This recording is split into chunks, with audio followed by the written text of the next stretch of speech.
নমস্কার বন্ধুরা, তোমরা সবাই কেমন আছো?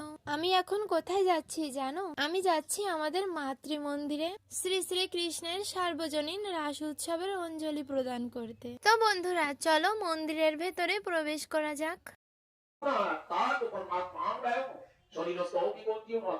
মন্দিরের ভেতরে প্রবেশ করে গোবিন্দকে প্রণাম করে নিলাম।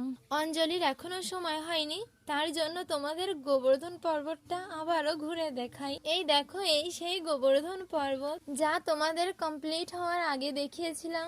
দেখতে কিন্তু এখন ভীষণ সুন্দর লাগছে। এবার অঞ্জলি শুরু হলো।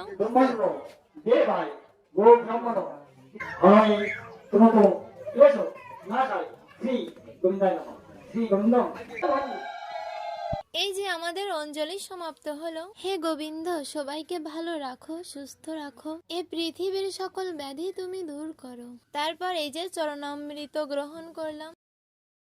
এবার দেখো এক থালা প্রসাদ দিল। তো চলো প্রসাদ নিয়ে এবার বাড়ি যাওয়া যাক।